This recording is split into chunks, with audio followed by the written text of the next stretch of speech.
दोस्तों, सांप अपने शिकार को बहुत ही दर्दनाक मौत मारता है। इसका जहर सीधा ब्लड या फिर नर्वस सिस्टम पर अटैक करता है, जिसके बाद बॉडी के अंदर ब्लड क्लॉट्स बनना शुरू हो जाते हैं और सभी मसल्स काम करना छोड़ देते हैं और बॉडी ऊपर से लेकर नीचे तक पैरालाइज हो जाती है और फिर कुछ देर में सांप का शिकार एक दर्दनाक मौत मरता है।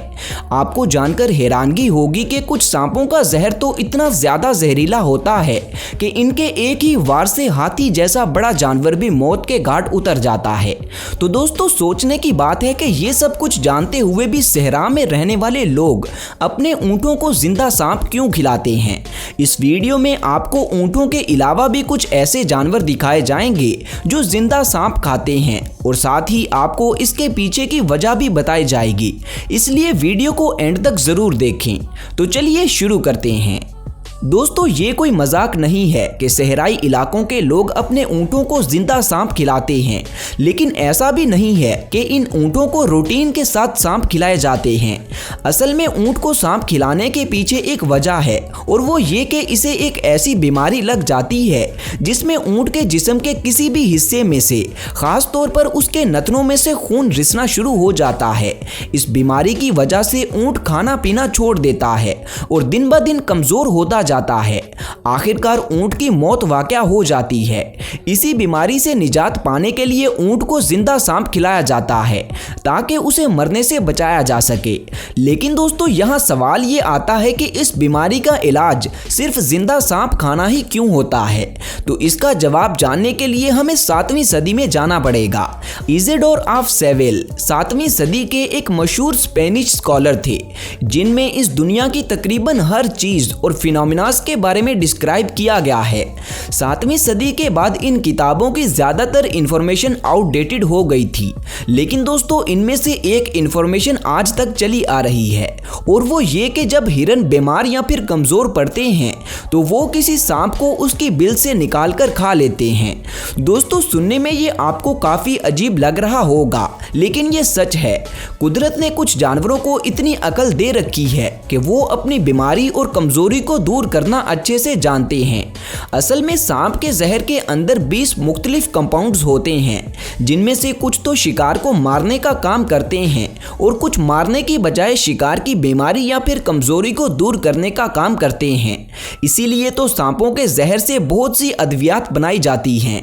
दोस्तों, सांपों के जहर को हार्मफुल से यूजफुल बनाने के लिए सही मिकदार में इस्तेमाल करना होता है और इसके लिए एक्सपर्ट होना जरूरी है।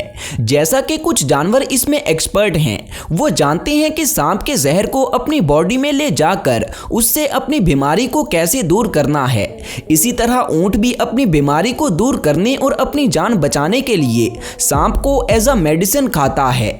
दोस्तों, ऊंट को अल्लाह पाक ने इतनी अकल दे रखी है कि जब ये सांप को निगलता है तो इसे बहुत ज्यादा प्यास लगने के बावजूद ये पानी नहीं पीता, क्योंकि ये जानता है कि अगर इसने उसी वक्त पानी पी लिया तो सांप का जहर उसके मैदे से निकलकर पूरी बॉडी में फैल जाएगा और ऐसा होने पर उसकी मौत वाकया हो जाएगी। इसीलिए ऊंट सांप को खाने के बाद प्यास के मारे जोर जोर से बिलबिलाने लग पड़ता है, लेकिन पानी नहीं पीता। दोस्तों, एक्सपर्ट्स के मुताबिक ऊंट को लगने वाली इस बीमारी का नाम हयाम है, जिसमें ऊंट खाना पीना बिल्कुल छोड़ देता है और मरते दम तक सिर्फ मशरिक से मगरिब तक सूरज को देखता ही रहता है। इस बीमारी का इलाज सिर्फ और सिर्फ जिंदा सांप को निगलना ही होता है। सांप का जहर जब ऊंट की बॉडी में असर करता है तो उसकी आंखों में से आंसू निकलना शुरू हो जाते हैं।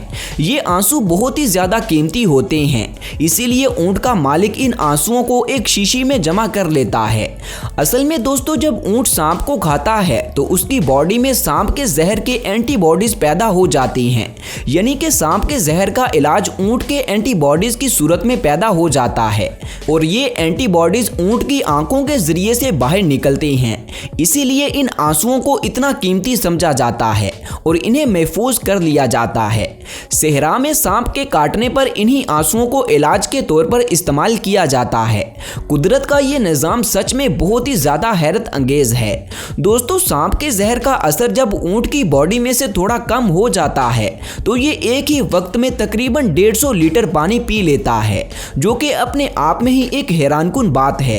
तो आइए ऊँट के बारे में इसी तरह के मज़ीद हैरानकुन फैक्ट्स जानते हैं, लेकिन उससे पहले वीडियो को लाइक करके हमें अप्रिशिएट करना मत भूलें, ताकि हम फ्यूचर में भी ऐसी ही वीडियोस आपके लिए लाते रहें। दोस्तों, ऊँट के बारे में बात करें तो दुनिया में 2 तरह के ऊँट पाए जाते हैं। एक तो वो कि जिनकी एक कोहान होती है और दूसरे वो जिनकी 2 कोहानें होती हैं। बहुत से लोगों का ये कहना है कि ऊँट जो कुछ भी खाता पीता है वो सब इस कोहान में जमा हो जाता है, जबकि ऐसा नहीं है। असल में ऊँट की कोहान चर्बी से भरी होती है और वक्त आने पर ये बिल्कुल पावर बैंक की तरह काम करती है। जिस तरह फ़ोन की बैटरी ख़त्म होने पर हम पावर बैंक की मदद से उसे दोबारा चार्ज कर लेते हैं, उसी तरह सहरा में शदीद गर्मी और तपती धूप के दौरान ऊँट अपनी कोहान की मदद से खुद को खुराक मुहैया करता रहता है और बगैर थके लगातार सफ़र करता रहता है। ऊँट के बारे में एक और इंटरेस्टिंग फैक्ट ये है कि ऊँट 7 दिन तक बगैर खाए पिए रह सकता है। दोस्तों, इसके अलावा ऊँट इतना ज़्यादा ताकतवर होता है कि वज़न उठाने में घोड़ा और हाथी भी इसका मुकाबला नहीं कर सकते। यही वजह है कि सहरा में ऊँट को वज़न लादने के काम में लिया जाता है और इसे सहराई जहाज़ भी कहा जाता है, क्योंकि सहरा में ऊँट के अलावा कोई भी दूसरा जानवर इतना ज़्यादा वज़न उठाकर सफ़र नहीं कर सकता। ऊँट को सहराई जहाज़ कहने के पीछे एक वजह यह भी है कि जब सहरा में तूफान आता है तो इससे बचने के लिए कुदरत ने इसे कुछ स्पेशल फीचर से नवाजा है। जैसा कि ऊँट की आंखों पर एक एक्स्ट्रा लेयर मौजूद होती है, जिससे तूफान आने पर ऊँट अपनी आंखें ढांप लेता है और ऊँट का नाक भी सीधा होने की बजाय तिरछा होता है, जिसकी वजह से रेत इसके नथनों में नहीं जा सकती।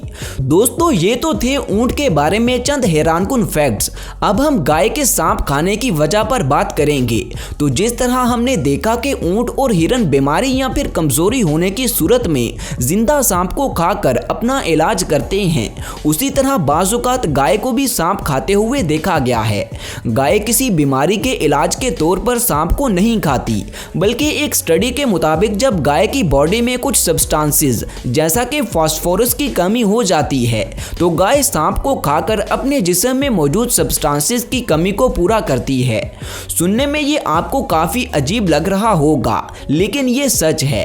तो दोस्तों, आज के लिए सिर्फ इतना ही। उम्मीद है कि इस वीडियो से आपको बहुत कुछ नया सुनने और जानने को मिला होगा। तो मज़ीद ऐसी वीडियोस देखने के लिए हमारे चैनल को सब्सक्राइब करना मत भूलें। शुक्रिया। मिलते हैं अगली वीडियो में, तब तक अपना ख्याल रखें। अल्लाह हाफिज़।